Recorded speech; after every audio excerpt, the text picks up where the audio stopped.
بسم الله الرحمن الرحيم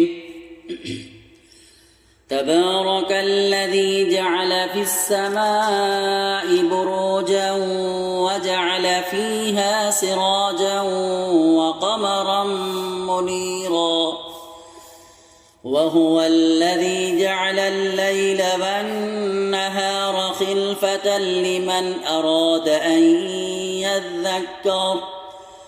خلفة لمن أراد أن يذكر أو أراد شكورا وعباد الرحمن الذين يمشون على الأرض هونا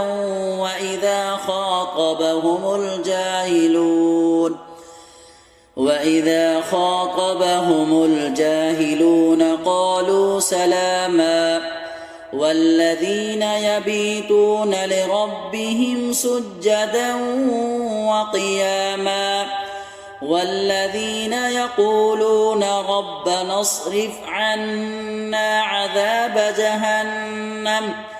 إن عذابها كان غراما إنها ساءت مستقرا ومقاما والذين إذا أنفقوا لم يسرفوا ولم يقتروا وكان بين ذلك قواما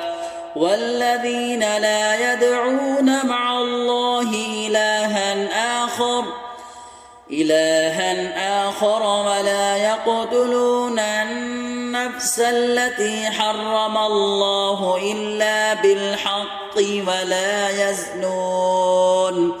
ومن يفعل ذلك يلقى أثاما يضاعف له العذاب يوم القيامة ويخلد فيه مهانا إلا من تاب وآمن وعمل عملا صالحا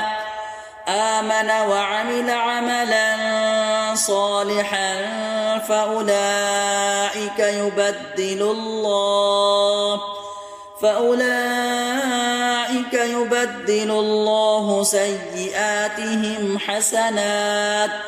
وكان الله غفورا رحيما ومن تاب وعمل صالحا فإنه يتوب إلى الله متابا والذين لا يشهدون الزور وإذا مروا باللغو مروا كراما والذين إذا ذكروا بآيات ربهم لم يخروا عليها صما وعميانا والذين يقولون ربنا هب لنا من أزواجنا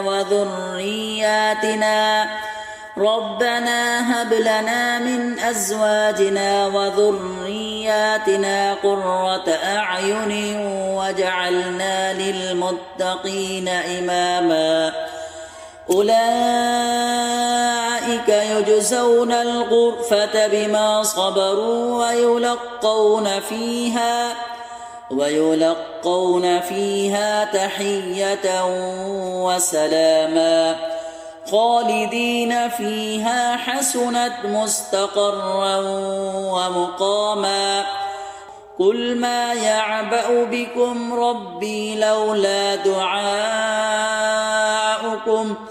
فقد كذبتم فسوف يكون لزاما